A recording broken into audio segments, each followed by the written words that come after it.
Hello and welcome everybody to today's webinar here at Normative. We're going to be focused on the carbon accounting landscape as we close out 2024 and the priorities, trends and legislative updates to be aware of going into 2025. So fantastic to have you all with us.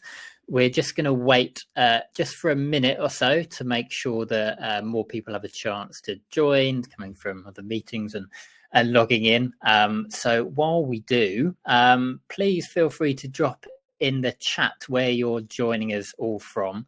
I know we're scattered around as a team today in south of Sweden, Copenhagen, and London as well. So we're providing full representation across the Nordics and the UK. So it'd be great to hear where everyone else is joining from today as well. Paris, Staffordshire, or Oslo in Norway, Germany, Helsinki. I'm sure a few of these locations are a bit colder than others at the moment. I say that, and then Riyadh, you're joining from Dubai, so you're probably enjoying the best weather of all of us joining today as well. Bristol, Sheffield, and UK. Valentina, another one in Frankfurt. Camilla, good to have you with us from Stockholm as well. We've got a good representation, and Wales as well. Nice to see Swansea in there as well. We've got a broad range, everyone. So I think that's probably given us enough time to get everyone on the line and joining us. So I shall kick off now and just move on with a little bit of housekeeping before we get into the meat of today's discussion. It's going to be a 45-minute webinar today, including a Q&A. So we will be recording the webinar as well. So if you need to drop off or you want to revisit something or share with a colleague, we'll be sending this over to you after the live webinar as well. Please do submit your questions throughout the webinar. We will catch them. You can see in the questions tab in the bottom right of your screen. Please add them whenever they come to mind, and we'll do our best to get to as many of them as possible throughout the webinar as well. Final request is when the webinar closes, you'll be taken within a couple of seconds to a short survey screen. If you could spend a minute just to answer a couple of questions in there, we would hugely appreciate it. Just want to make sure that these webinars we're putting on for you are as valuable and focused on the big issues that you're facing as possible as well. So that brings me on to the agenda for today's webinar, and I'm lucky to be joined by a great panel of experts today to guide you through our key topics. We're going to kick things off in the first section by lifting the lid on a recent research study that we've just launched. It sheds light on the challenges, priorities and benefits of sustainability decision makers are seeing across the EU and the UK with regards to carbon accounting and ESG compliance as well. So I'm really looking forward to going through that and sharing some of the key insights that we found from that study.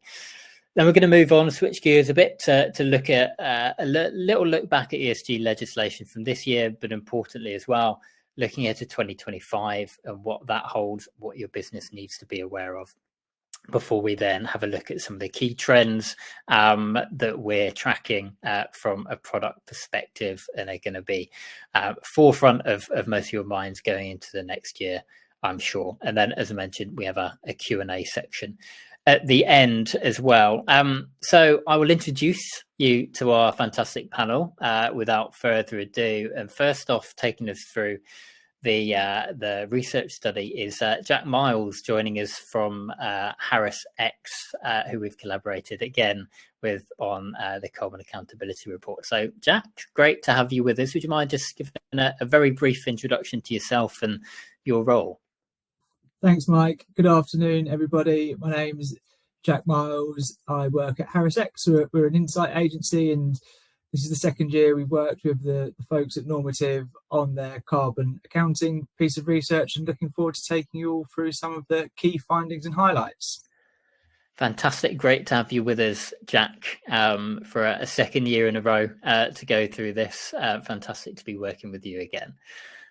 We also have Dr. Alexander Schmidt from Normative to take you through section 2, looking at ESG legislation and looking back at this year and ahead to 2025. So Alex, if you could give us a very brief introduction, that would be great.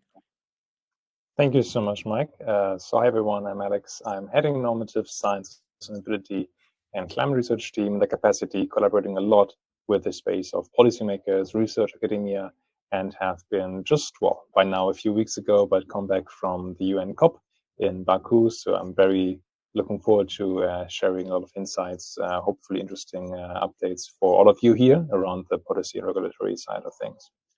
I can confirm, no hopefully about it, Alex. Definitely interesting insights as always from you. So great to have you with us. And Sarah as well. We have Sarah Bose-Peterson from our team to take you through the product trends that we're going to be focusing on over the coming year. So Sarah, it'd be great to give a little introduction to yourself and your role, please.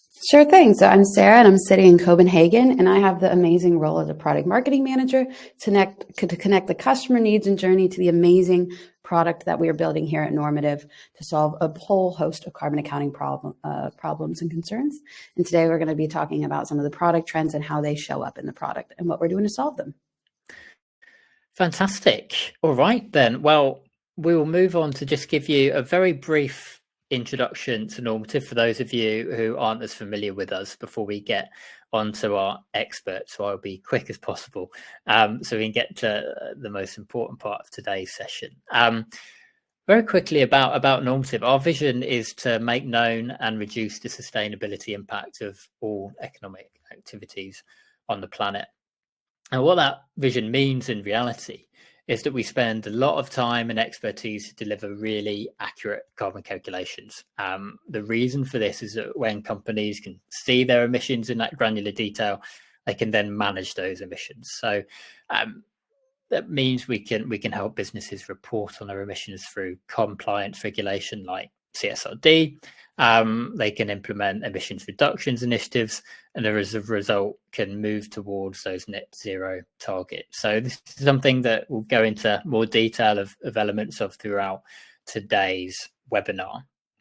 And just before we jump in, I'd love to get your thoughts on a poll that will just pop up. You have a poll tab in the right-hand corner of your screen, and would love to hear what your biggest challenge is in sustainability reporting. So you can see that in the poll tab, and if you select the answer that feels most relevant to you, it'd be great to get a sense of where you are as an audience before we go into a bit more detail and what we found in our latest research study. I see a lot of you that are having challenges with engaging suppliers to collect data on Scope 3 emissions. I'm sure a lot of you are in good company there. It's something that we will tackle in our research study as well. Collecting usable and high quality data in there as well as just over 20% of you finding challenges understanding complex regulations like CSRD and others.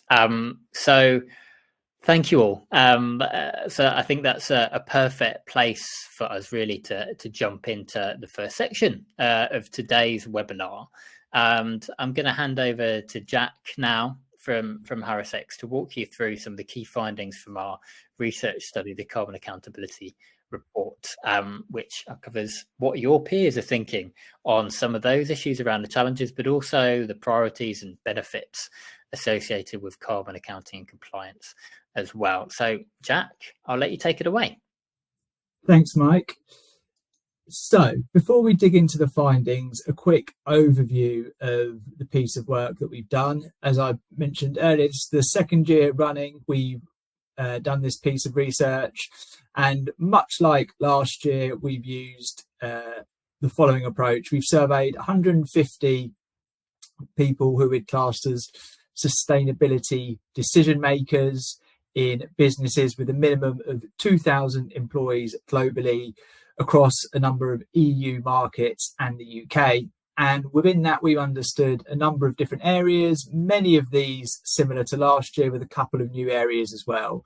And critically, just from a methodology perspective, we have ensured that the composition of the people we surveyed, the time of year that we've collected the data, was exactly the same as it was in 2023. And that means that when we can compare findings from this year's survey versus last year's survey, we can just be sure that those changes are real. They're not due to the time of year we've done the work or the kind of people that we've included in our sample.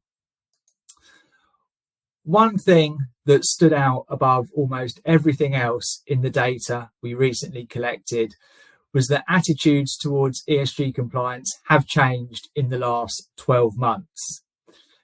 And we asked our sample of sustainability decision makers if they'd changed their attitude towards compliance in the last year since October 2023, and 77% of them said yes. And that's interesting. But what I think is more interesting is to try and understand why those attitude changes have taken place, and of course what those attitude changes are.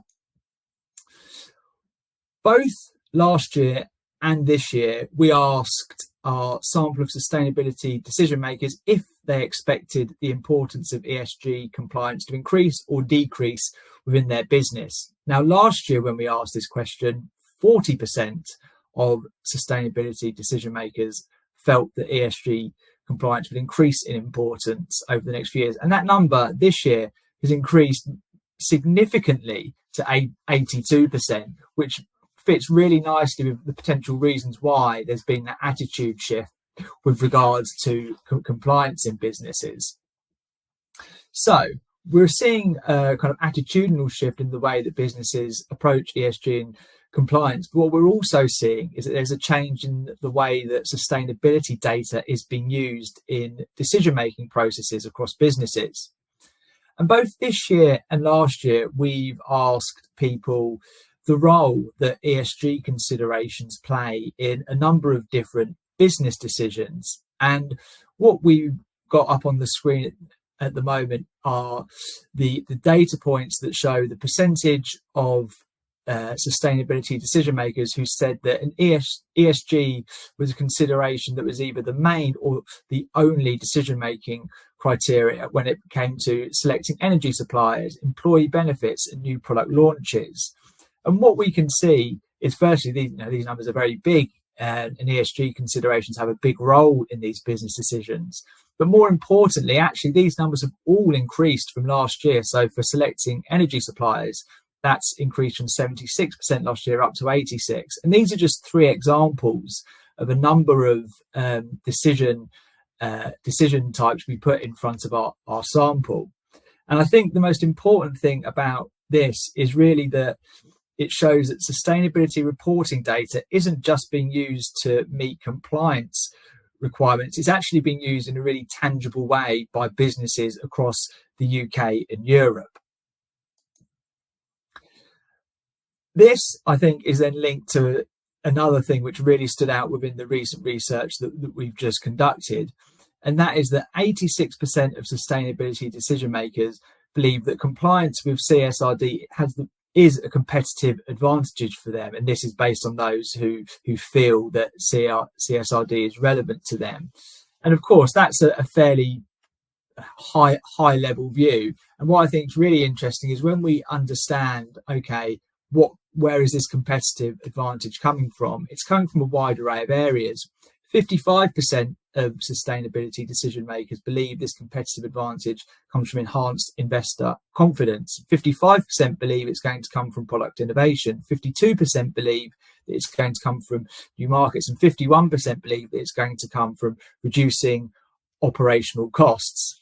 And that is reflective of a broader shift, because that when we asked people last year what they felt the value of carbon accounting was, 45% of people said they saw it as a competitive advantage. But when we asked the same question this year, 55% of sustainability decision makers said that they felt that carbon accounting reporting was a competitive advantage. So what this shows us is that it's, of course, CSD is being seen as a competitive advantage, but that's reflective of a broader shift in how businesses are viewing sustainability data.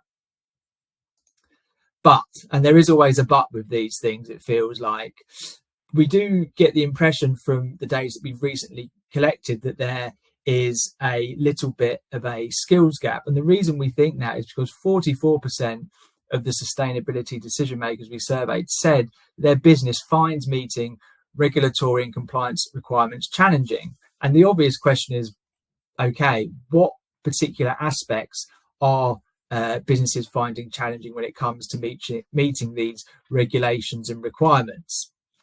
Well, there's a number of key areas that really stand out, and you can see these on the screen now. The first one is around specific regulatory knowledge. 53% of the sustainability decision makers we surveyed who said they face internal challenges said that the specific regulation knowledge was one of them. Almost half of the businesses who feel that CSRD is relevant to them believe they don't have the specific skills required when it comes to reporting. And again, a large number, 56%, feel that they lack the core CSRD expertise to conduct assessments like double materiality. So there's a really broad range of skill areas where sustainability decision makers are saying that their business has a little bit of a gap. And of course, added on top of that is the generally complex and challenging nature of new regulations and compliance.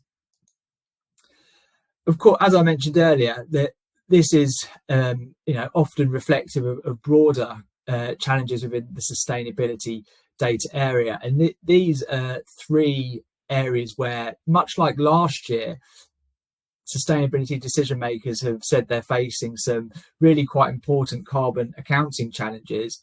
63% are saying that they've got insufficient staff or technology resources. 49% are still struggling with ensuring accuracy and consistency in their reporting. And 46% say they're finding it hard to engage with suppliers and stakeholders for accurate data sharing. And I think the important thing with these numbers is obviously that's around half the businesses that we've surveyed, but actually the numbers from 2023 when it comes to those 2 points over on the right hand side, finding it hard to engage with suppliers and struggling to ensure accuracy, those numbers haven't moved very much. They were a challenge last year and they remain a challenge this year.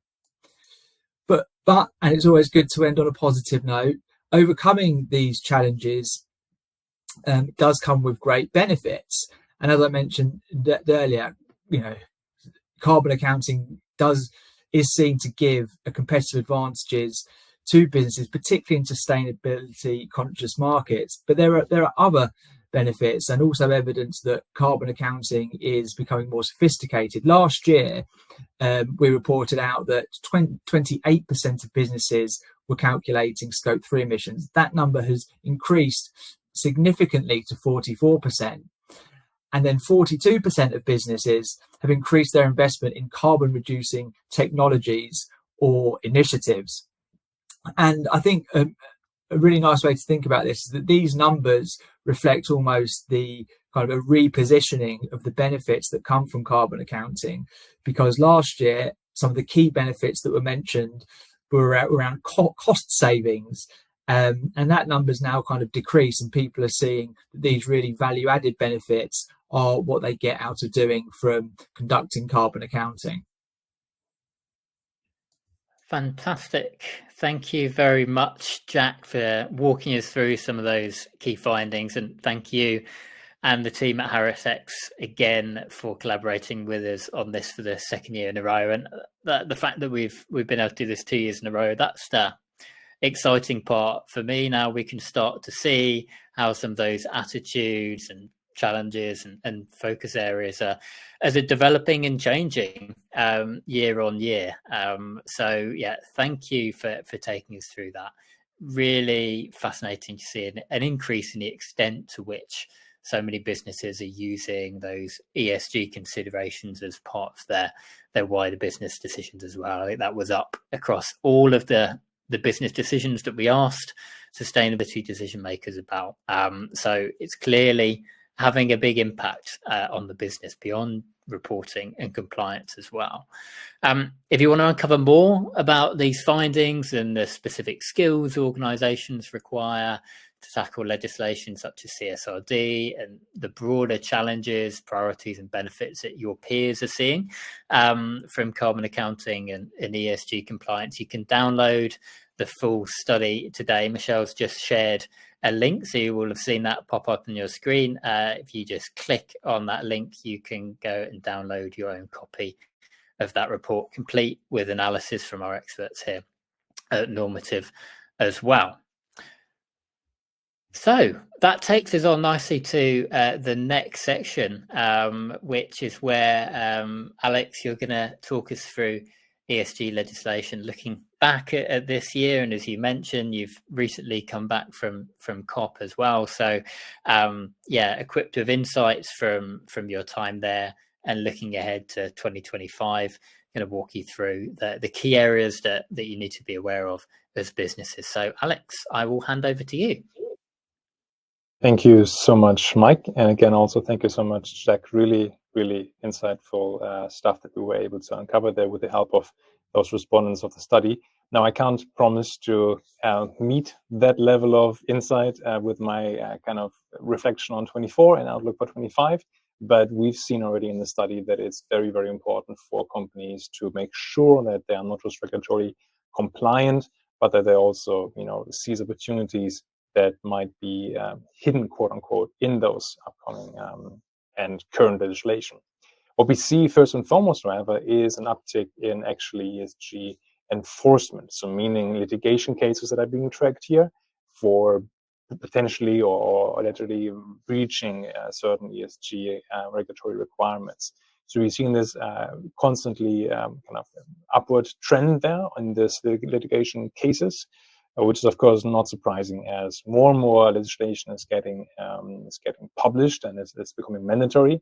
Of course, companies will be struggling. Companies need guidance. Companies need some hand-holding. I saw also one comment here in the chat around, I think it was CSRD, what actually can we do? What do we have to do to become compliant, etc. So there are, of course, these questions out there.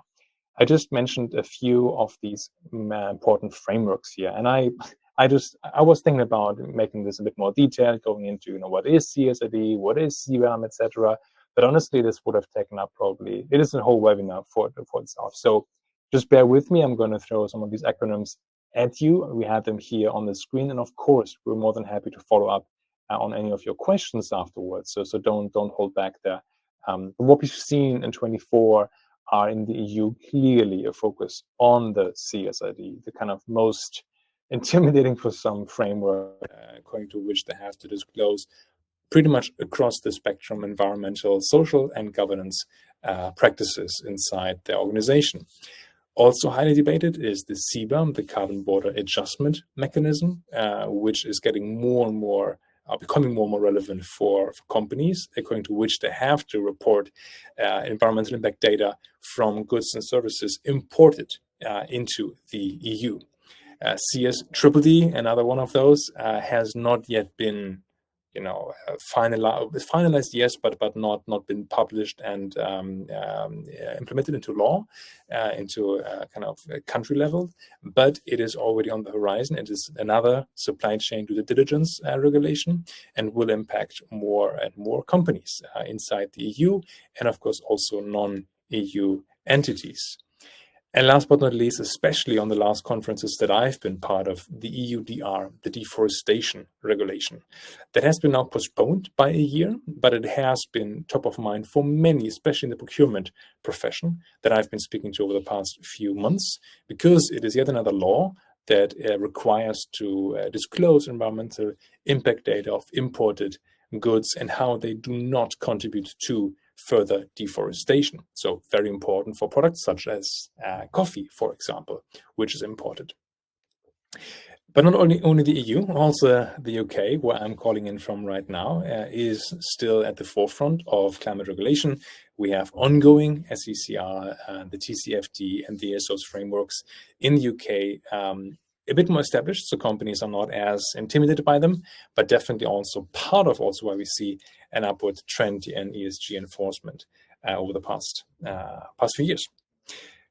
The US, well, let's park for a second the recent policy developments there, but over this year, California has been leading the climate push, so to speak, in the US by implementing these new climate bills, which do actually require any company making business in California of a certain size and turnover to disclose environmental impact and also especially Scope 3 data. So very, very relevant for companies doing business in California, and who knows how this further rolls out, but I come to this afterwards. Last but not least, IFRS has taken on a bit more of a global leadership role with their Sustainability Standards Board, ISSB, and the rated frameworks S1 and S2, which are now more and more companies are pledging to actually implement them or committing to implement those guidelines as well. So a lot of acronyms. Let's just kind of move on, but I want definitely your questions about these, and we might not have time to go into all of these, but I just wanted to make sure that we capture the most important legislation trends from 24.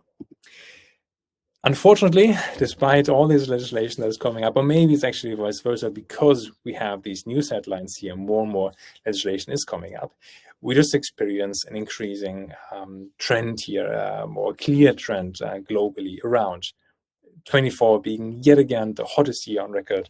The 1.5 goal is well, increasingly ambitious, because 24 will be the first year where we have above 1.5 average surface temperature here, so above the pre-industrial levels.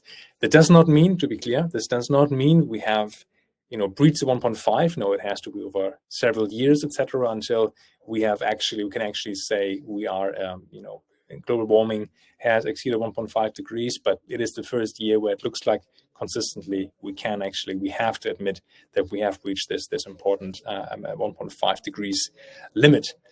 So a lot of warning signs there from climate scientists, which of course is also why politicians are now increasingly acting, and companies are struggling. Companies are still struggling. So 24 has shown us yet again. I just highlighted a few reports here from CDP, for example. Businesses either are lacking commitments and or existing commitments cannot be yet translated into action, into reductions, which we need so desperately and quickly. And why is this? Well, especially in my last conversations at COP, at the UN Climate Conference, at other conferences I've been part of, especially in this last quarter, companies share with me again and again, we need the right data. We are really struggling to get from what we see here in the black, the mass market, the spend data approach, which gives only very high level overview and only very few levers to pull. We need to move to the right-hand side here, to where the leaders are, which is product level data, or at least supplier level data. And then we have also opportunities to engage suppliers, because that's a second bottleneck that companies are facing. How do I actually engage my supply chain properly? So these are all challenges that might resonate with some of you, maybe with most of you. And it's definitely the one thing we hear in the market again and again in 24, that this is a bottleneck to drive meaningful action moving forward. So speaking of moving forward, what's up for 2025? Climate disclosure regulation will continue to lead. EU and UK will be on the leading front still, it seems, in terms of their legislation. CSRD, the first reports are due. The EUDR, postponed by a year, but end of next year, it will become relevant for large enterprises. And the EU will also have more requirements as to digital product passports, which is the new ESPR regulation. In the UK, their own version of the C1 will continue to develop. And also with the SDR, there will be product level disclosures becoming relevant. In the US, that's what I was parking before for later. The SEC will reach a decision, at least it's expected to reach a decision. Very much up in the air right now how much the new administration that's coming in January will affect the decision there, or will influence the decision. again, the California law is kind of front runner there. We'll have to see how the dynamics will pan out in the US, if there are more pushes also from other states, or if on a central level, we will rather see a rollback of regulation. So question marks still there. What is not a question mark for me is the key takeaway that I got from my participation, from our time together at COP, which had, again, unfortunately, quite disappointing outcomes on the global climate leadership from the policy side, I must say. At least that's my reflection there, where we really have seen not much progress being made on the front of we need to phase out fossil fuels and take action on that front. So for me, it is really about businesses. Businesses will ultimately have to reduce emissions, irrespectively of any regulation active or not. And businesses can take actually the climate leadership role globally. So I encourage you to read the article. Thanks, Michelle, for sharing the link here also in this pop-up. So click on it, read it. I hope it's an interesting read for you, and I would love, of course, to have your view on this as you are businesses here, and we need businesses to drive meaningful net zero action. But with this, I leave it for now. I hope it was an interesting kind of review and also outlook, and very happy to take any questions moving forward. Awesome. Thanks, Alex. So like we said before, I'm Sarah. I'm the product marketing manager here at Normative, joining from Copenhagen today. So you heard a little bit from Jack about what the landscape looks like for ESG professionals and sustainability. And Dr. Alex just went through a high-level overview of legislation from 2024 and what's on the horizon to come for 2025, which sets the scene perfectly for me to come in and share these impacts that they have on carbon accounting solutions. And today we're going to highlight 3 major trends that we're seeing and how they are shaping the future of sustainability reporting. And what's lucky for you guys and for me is I get to sit with the product team when they take these trends into consideration and give you a sneak peek into what we're looking at building here at Normative for 2025. So today, when carbon accounting has become standard practice, but today we're going to be zooming on 3 key trends we're seeing in carbon accounting solutions that are transforming how companies like y'all's are approaching their sustainability journey. And those today are going to be the integration of AI, the evolution of reduction strategy tools, and of course, the 4 letters that are on the tip of everybody's tongue. You've already heard it today, the CSRD and the regulatory impact. So if there's any of these that are of interest to you, I think Michelle has a poll ready to go. And if we're not going to touch on one of the trends that are of interest to you, feel free to throw it in the chat. We might have some time to talk about it in the Q&A, and we'd love to hear that what's on the top of your mind when it comes to the trends you guys are seeing in carbon accounting solutions. Should we check the poll and see what everybody's looking forward to?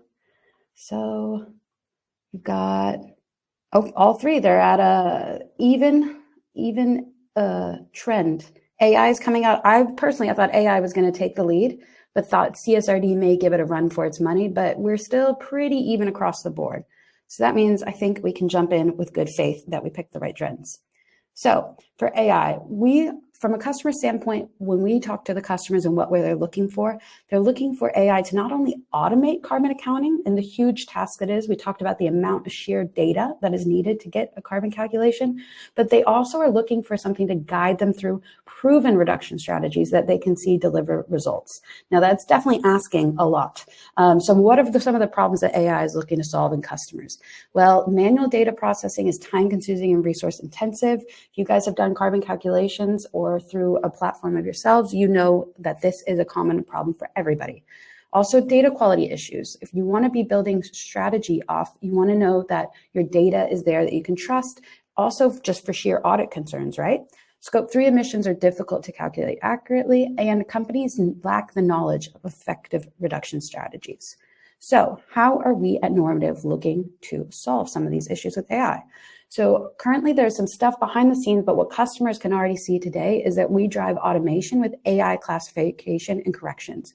You as an organization know your data best, but line by line is not a way that we can get anything done. So what you'll see in our latest update is these suggested AI categorizations that will eventually lead to smart categorizations where you won't have to go through and do this, so that you make sure you're getting accurate calculations. Now, looking forward for 2025, how we're looking to integrate AI is understanding customer data better, providing this personalized guidance that people are looking for, and being able to forecast emissions trends. Again, if any of these problems are resonating with y'all, feel free to throw it in the chat, or if there's something else you're looking for, we'd love to hear it as well. So going into reduction strategies, like Alex said, people are looking to businesses to be the ones to ultimately drive this reduction. And then what customers are looking then for a tool to do is to transform these emission reduction targets into actionable plans with measurable results, where we focus on the feasibility and profitability. So what they're looking to solve for is better planning tools. There's ways to evaluate initiatives based on feasibility and profitability, and simplify this challenge that is value chain collaboration. Also, how to prioritize initiatives, and not just setting the targets, but actually actioning them. So how is Normative helping customers do this today? Well, we had a huge launch earlier this year with our integrated scenario planning, our cost impact analysis, and value chain connectivity tools that are really at the core of what we do. Then these, looking ahead, we're going to be looking at how we can help companies prioritize and implement reduction initiatives through strategic analysis. This idea that organizations like yourselves are looking for profitable reduction. So how can we make that as easy as possible, integrating with our top of the line carbon calculations? All of these parts of the product need to be able to speak to each other in order to drive this type of reduction action. And what we've all been talking about today is CSRD. And while CSRD may be really complex, everybody is ultimately looking for a simple solution. So how can we simplify CSRD and make sure that you are compliant? And these problems, I would be curious to see if they resonate with everybody looking to report on CSRD for next year. But the data collection, the sheer amounts of data points that you have to cover in CSRD, also being able to ensure the auditability and the calculation accuracy. There are metrics across ES and G, and this E with the carbon calculations is really important to get right. So how can you incorporate that if you haven't done it before? Meeting the reporting deadlines, and this comprehensive coverage across all data points. A lot of this information sits in different places in our customers' organization. So how can you bring that all into one spot? And what Jack touched about earlier is this knowledge gap, right? People know they have to do it, but they are lacking the knowledge of how and what and how to get there. So this brings us to what we're really, really proud of this second half of the year here at Normative, which is this hybrid solution, right? And I say hybrid solution because while AI can solve a lot of our problems, this knowledge gap and what organizations need, because every organization looks different, is definitely where the human consulting element here at Normative comes in. So we have our climate strategists who have handled carbon calculations since we've begun here at Normative, but also our CSRD specialists that are going to know and be able to go into your organization and help with your specific use case. And then this is working in tandem with our top of the line CSRD module that focuses on streamlining this data collection. Like I said, it can take complex data gathering that happens across functions, across stakeholders. These CSRD meeting teams can be many, many people from many different parts of the organization, and bringing them into a simplified UI and a platform where you can bring all that information into one and get a view.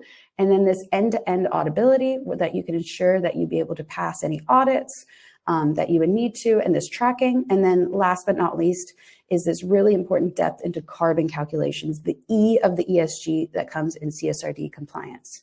And what this gives you is that Normative ensures you're not just compliant, but you're going to be confident in your data today and ready for tomorrow's requirements. And like I saw in the chat with Tristan, how do you take that data and then action it?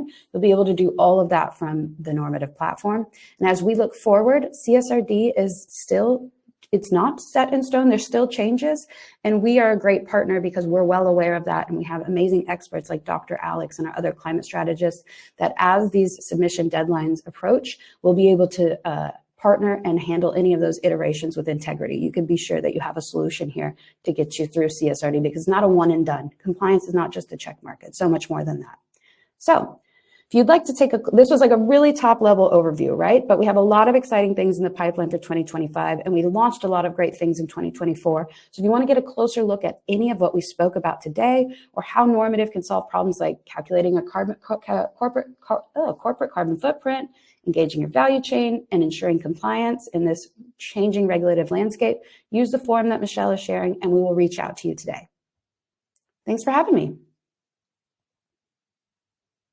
Fantastic. Thank you very much, Sarah. And thank you, Alex and Jack as well. We've covered a lot in 40 minutes today. Some really fascinating insight on where we are today in the broader carbon accounting landscape, through to what's coming up next year, and how we're going to help you handle those trends and priorities over the next year as well. We have got a few minutes for some Q&A at the end of today's session. I'm going to start with one question that has come in, and I think, Alex, I can come to you first on this. And it touches on something that we covered through the webinar, but why is it such a challenge to get info from suppliers? I'm sure that's a question on the lips of many people joined. Yeah, no, I can imagine. And maybe some of you have already gathered on experiences with it. I mean, suppliers, there's usually a very broad variety of types of suppliers. You might have some very mature or large organizations from which you're purchasing, and there it might be a bit easier to get the right data from those people. But then you have also a lot of like medium, smaller enterprises in your value chain, in your supply chain. And how do you reach them? How do you actually engage them? How do you empower them? Because you might be asking for data points they have never thought about their own emission data and electricity bills. And so it's also kind of how do you reach the suppliers? How do you then articulate properly what you want from them, what you need from them? And ultimately then also how do you consolidate and standardize the data that you receive? Because what you receive is going to be messy usually, and all different shapes and formats. So that is usually a challenge that we hear and that we see in the market. And I just want to jump in because I'm super proud of the Normative Engage module that does this. It will take your supplier list from your carbon calculations, so you have an overview in one spot. And like Dr. Alex was saying, you don't know what to ask, right? So we have created our own Normative supplier survey. So you're not comparing apples to oranges. Every supplier will have this easy to fill out survey, and then you'll be able to have a one-stop place where you can compare and really action this engagement and lead up to this collaboration with your supply chain. So if you want to hear more about that, reach out, but there are tools to help this and make this a little bit easier because it is a challenge to handle the long tail of your supply chain. Yeah, absolutely. It's a challenge that, I think is consistent, as we saw in our research as well, from year to year. So thank you, Alex. Thank you, Sarah, for tackling that one. We have another question in from Katie. I don't know, Sarah, if you're able to answer this, but Katie asks, can Normative support with any other reporting frameworks? I think we touched on CSRD today. Yep, so CSRD has definitely been the focus for this year, but what we deliver are expert carbon calculations. We have a couple frameworks in the pipeline of what we want to support. SECR is one. We do have also many consulting professional services because some of these are more in depth. Like if you wanted to report on SBTI, that's something where we can handhold you through the process and even talk to the SBTI experts with any questions. And we have 100% getting SBTI targets approved. So there's many frameworks you can support on, but what we know is the core of all these frameworks are carbon calculations you can trust, and that's what you want to reach out and get a platform to help you with. And from there, then it's just applying to the frameworks. Fantastic. Thank you, Sarah. And thank you, Katie, for your question as well. Really appreciate that. We are running towards the end of our session now. So any questions, I know there are one or two that we can't get to, then we will cover them off very soon for you. We will catch up with you after today's webinar and get back in touch with you with an answer. We're at 1:45 now, so we will close off and thank you all for attending, participating in today's session. Thank you all of our experts, Sarah, Alex and Jack, for joining us today as well on today's session. And yeah, we will see you next year with our next webinar coming up in January. But until then, have a fantastic end to the year, and we will look forward to supporting you on your journeys in the coming weeks and months. Thank you so much.